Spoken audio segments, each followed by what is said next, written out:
find it weird that we're doing Palm Sunday 2 weeks early? You might go, why have I chosen to do Palm Sunday now? The problem with Palm Sunday is that Palm Sunday is not only Palm Sunday, but it's the beginning of Holy Week. And so much happens in Holy Week that often the events of Palm Sunday get squashed into about a 7-minute block on Palm Sunday, and then we talk about everything else. And so today, as we're looking at the different perspectives of Easter, as we've been moving through Lent, trying to look at some different ways of looking at this Easter narrative, I thought, actually, why don't we spend some time looking at these two events that happen on Palm Sunday just by themselves. So that's why we're doing it 2 weeks early. We still are doing Palm Sunday on Palm Sunday, but we're going to look at more of this idea of Jesus the revolutionary. Or was Jesus about bringing in a revolution?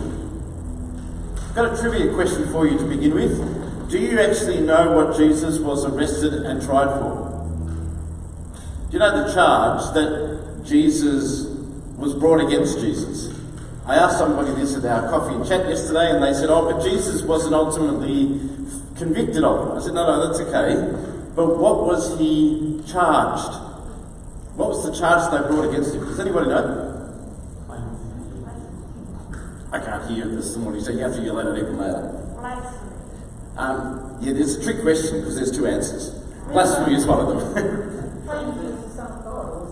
Yeah, the blasphemy. It depends who brought the charge, because two charges were brought against him.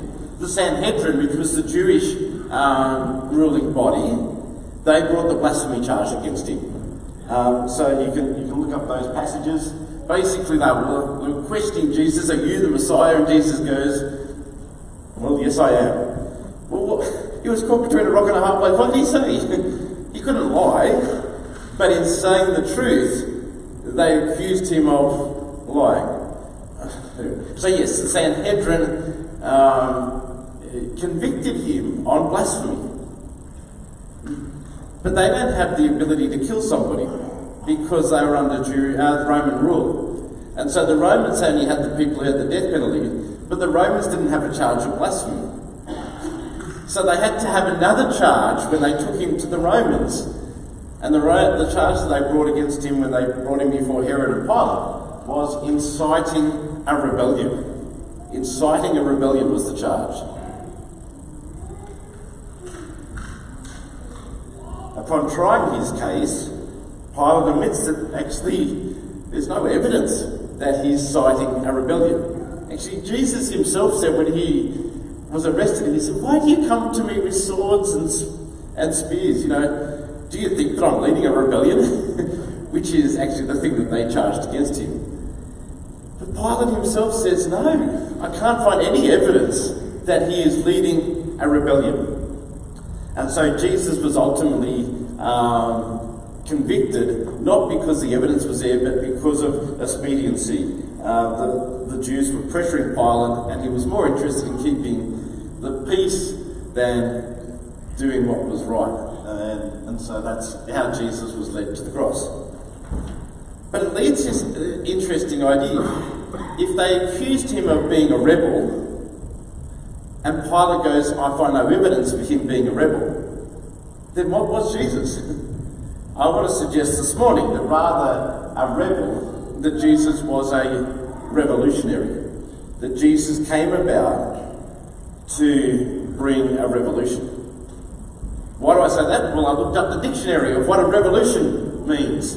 And this is what it has. A revolution was a change or overthrow of a government, practice or social order in favour of a new system. Isn't that what Jesus did? Jesus came and he did indeed push back against the current status quo, against the powers that be, against the injustice and the corruption and the discrimination that he saw. He said the current system is not working. Here is a better system. Follow God's way. The second half of our Bible reading is a great example of that. Jesus walks into the temple and sees the corruption of the money-changing system that Mal so beautifully described before. I do have a yellow Hawaiian shirt. I might have to wear it next week. He sees the way that the outer courts that are supposed to be used for prayer are being used as a marketplace. He sees the lack of compassion and, well, he snaps. He explodes with righteous anger, overturning tables, driving out animals. Have you noticed, I've branded all this series. You've probably noticed my branding, the brown and yellow branding that's on everything at the moment. Have you noticed the little pictures that keep changing each week? Hopefully, because I put a lot of work into these things. This is the picture for this week for Revolution. When I found this picture, I found it quite confronting.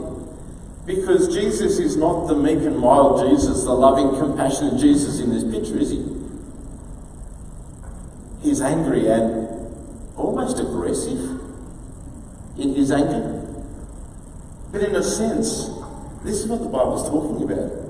Jesus going, I am so upset by what I see that I have to push back against this injustice. I have to push back against this corruption. At the coffee and chat session that we had yesterday, which was excellent, by the way, and you really should have come. And if you want to come to the next one, it's at Coorong, 8:30 next Saturday morning. If you have no idea what I'm talking about, every Saturday morning we sit down and we talk about the Bible readings for the following day, and we basically have a bit of a discussion about the theme for the week. Next week we're looking at this idea of reckoning.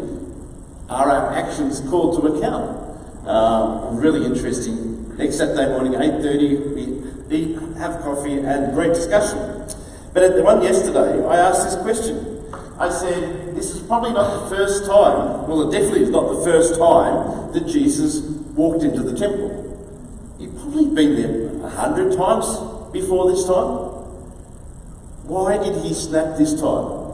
He had already seen the corruption, the injustice, the discrimination. Plenty of times. Why now? Why did he explode at this point in time with anger? Just turn to the person next to you, or think by yourself if you don't like what I'm talking to the people around you. I'll give you 60 seconds to come up with an answer and see what we think. Why this time? Why this time did Jesus get angry and not the 100 times beforehand?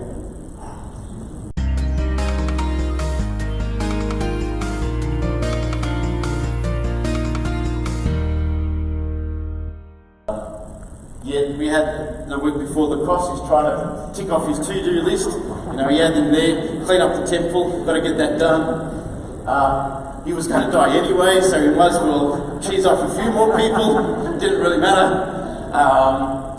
He was making a very public point in a very busy season. This was a busy season in the Jewish calendar and the Jerusalem calendar, and maybe that was to do with the timing. I suggested, you know, Popeye's statement, I can't stand it, I can't stand, sorry, I said that wrong. I can't stand no more. You know, maybe he just got to the point where he goes, I've had enough. I know I've seen this 100 times, but I've had enough. I've got to do something about this now. Or, you know, I like the prophecy one. I think maybe, yeah, all of the above. You know, everything that we've mentioned. There seems to have come to this point that now is the time that he has to do it. Whatever the answer, it's clear that Jesus saw this was wrong and it had to change. And it had to change. He had to do something about it. What was that idea of definition of revolution again? A change or overthrow of a practice or social order in favour of a new system. Jesus was basically saying this old system is wrong and we need to change it. He was bringing a revolution to the temple. When Jesus walked into that day, that anger drove Jesus to address and to change the system. So I guess my question for today is, if we are followers of Jesus, if we are walking in the way of Jesus, then what does that mean for us? What does it mean for us to be revolutionary? What does it mean for us to start a revolution? What would we even revolt over? When we look around the world, around our nation, around our cities, or our church, or our local communities, what do we see that makes us angry? Do we see any injustice or discrimination or corruption? And we find the Holy Spirit is stirring within us this sense of, we got to do something about this. We can't stand this no more. We need to speak up. We need to do something about it. What is it for you? To help you ponder that question, I looked up a survey done by the World Economic Forum where they surveyed about 30,000 people and asked them, what are the biggest issues that are facing humanity now?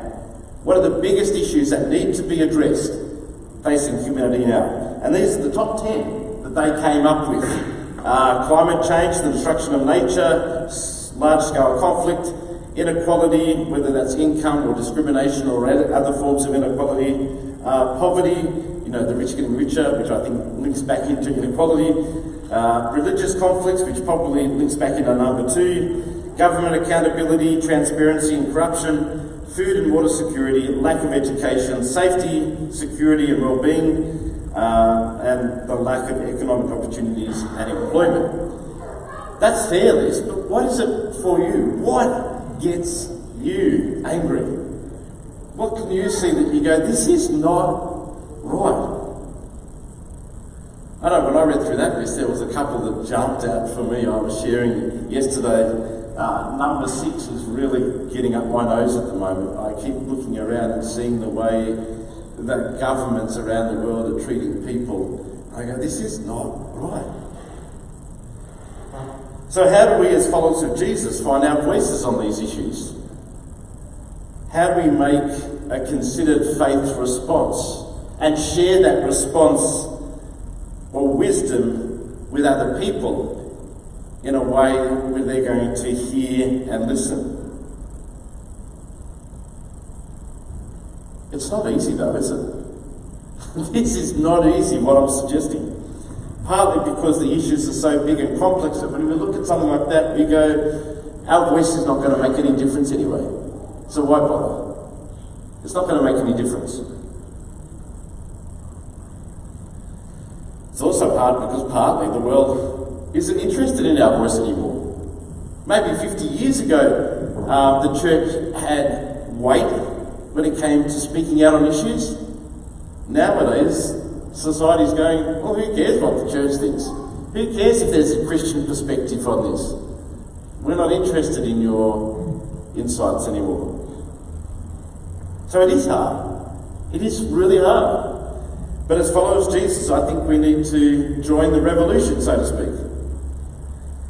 John Humphreys, in his reflection for today on our daily reflections, have you read that yet? It is excellent. If you have not read a daily reflection today, go to our Facebook page or just look up Turramurra Uniting Church Lent Reflections. It will pop up on Facebook. It is excellent. The way that John challenges us to overturn, he used that word, to overturn materialism, greed, privilege, injustice, racism, discrimination. He's saying as Christians, we are called to do this. But it's hard. I'd like to share with you a story of 2 of my friends who was faced with a situation where they needed to make a decision like this, and the decision they made. These 2 friends of mine are Jonathan and Sue. This is Sue here. If you came to Aurora, Sue came and spoke at my session that I did at Aurora. But in the 1950s, Jonathan's father, so Sue's husband's father, bought 5 acres of land at Winston Hills, which is about 10 minutes away from the heart of Parramatta. And he lived on that property. And about 20 years ago, that got passed on to the next generation of the family, and the developers were very interested because this is the block of land 10 minutes away from the heart of Parramatta. So 5 acres in the middle of, suburbia in Western Sydney. And developers came around, they found this very, very attractive and offered many, many millions of dollars for it. The problem was that Jonathan and Sue, because of their faith, are avid, passionate environmentalists. They believe that we have been given this creation to care for and to nurture.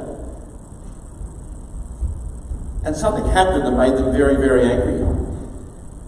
It's actually, you can see it in that picture, it's sitting right next to their block of land. But this is what happened when that development was being built. The developers came in and took down every tree, and it looked like their property, covered with trees. The developers just came in and took away every tree. And Jonathan and Sue got very angry about that, going, how can this be? In the pursuit of money and profit, they have just wiped out, well, it was 5 acres next to them as well, 5 acres worth of trees.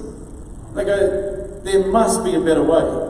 Actually, the line that they use is our Christian faith demands us to do better. And so when the developers offered them millions of dollars as well, they said, I don't think we can do this. If that's what they're going to do, we can't sell them to this. But what do you do instead? Well, they made a call, a very brave step. Instead of selling the 5 acres and literally becoming multimillionaires overnight, they made the call to create a space for use as a residential housing in a manner that is socially, environmentally and economically sustainable, and in doing so create a successful community project that will be a delight to live in and provide a model for sustainable development in urban Sydney. That's their vision. 20 years later, they are still working on this. But it's an extraordinary thing. It's called Illabunda.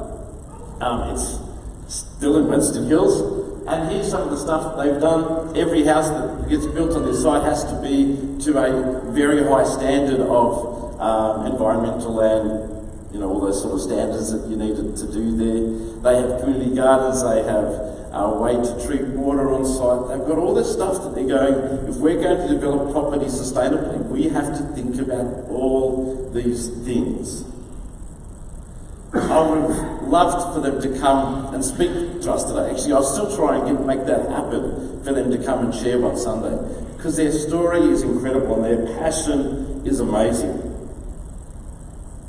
Illabunda is not just an expression of their passion for the environment, but they speak as if this is an expression of their faith. They do this because of their faith. Has it been easy? No. Actually, that's the story that I wanted to come and share. It has been really, really hard. Financially successful? Not really. It's been a hard road. Has it been noticed? Has the media splashed this all over this great... Have you ever heard of it before? No. So no, it hasn't been necessarily noticed either. Why did they do it then? Because they saw what happened next door was wrong, and they wanted to push against that and say there must be a different way. So what about us? I don't think we could take on something that big. It's an extraordinary thing that they've done.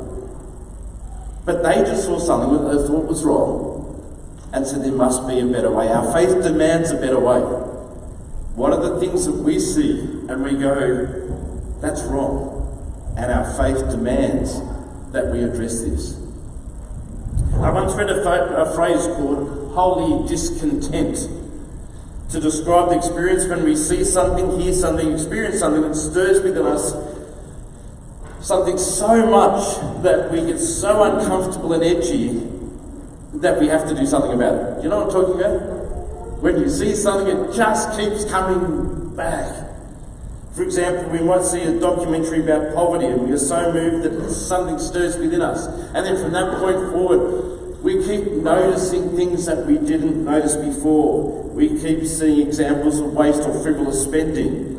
And we start to change our own habits because of the way we have been stirred. We begin to find we need to speak up about it, not only to our friends and our families, but in other conversations or situations that stirring is holy discontent. And God uses those feelings of uncomfortableness or of discontent to guide our actions. So if you're feeling this sense of this is wrong or holy discontent, I feel really uncomfortable at this but I don't know what to do, I found a really great article during the week that had 3 pieces of advice of how we as Christians can respond in a way that is helpful. And I just want to finish with these 3 things. Firstly, it said to be informed. To be informed. Actually, the line it said is, don't just jump straight into the comment sections on Facebook and start blurting stuff out. Be informed of these things. If you're going to rage against an issue, at least know what you're talking about. And so, what do experts think on this area? What do people who are involved in this think? What does the Bible say? On the Bible study for this week, I've got a list of Bible references to those top 10 items. Just go to our website, you'll find the link to the Lent resources, you'll find our Bible study resources. Your voice will be much more powerful and much more effective if you are informed. The second piece of advice it had is there any other groups or people who also get angry about these things that you can join forces with? And the article raised something really interesting. They said they don't have to be Christian organisations. There is lots of organisations around who are upset about the way that we are treating the environment. Some of them are Christian-based, some of them are not. Together, they have a much louder voice. Can you find the people around you and work with each other to make your voice be known? A good example of that is Sydney Alliance. Sydney Alliance is an alliance of a whole bunch of people, including the churches, the unions, and other people who are looking at how Sydney can become a better place. And the combined voices, they have made a difference. A good example of that is disabled access at all railway stations. Sydney Alliance spoke very strongly against for having disabled access at all railway stations, and the government has agreed. But that was just a whole bunch of varying people coming together, joining their voices into one and saying, we need to be heard. This is not right. The last piece of advice that this article gave is to say, remember that we are actually Christians and we need to respond in a way that is reflective of our faith. And so how do we respond in a considered faith way? How do we make our stand or make our voice be heard or make a difference on this issue without compromising who we are as Christians? So we still need to respond in a Christian way. I think those are 3 good pieces of advice. But I think the advice I want to give to you is that if you are being stirred by something, do it. Make your voice be heard. Respond in some way. Don't just sort of say, I don't like that, but there's nothing I can do. We need to be part of trying to make this world and our communities a more godlier or a better place to be. I usually finish my sermon with a challenge, but I think my whole sermon's been a challenge this time. So I don't really need to finish with one. So instead I'll finish with a prayer. And it's actually based upon one of the verses that Angus had in his daily reflection yesterday, Psalm 104 verse 30. I often pray this prayer when I look around and I see stuff that I just sort of go, this is not what God wanted it to be. I will pray this prayer. Come, Holy Spirit, renew your creation.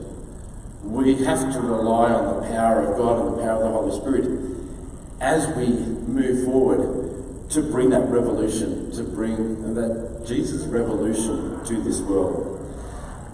The problem is that if we pray that prayer, I guess we also have to be open to being to be used as part of the answer to that prayer. Still, I pray, come Holy Spirit, renew your creation.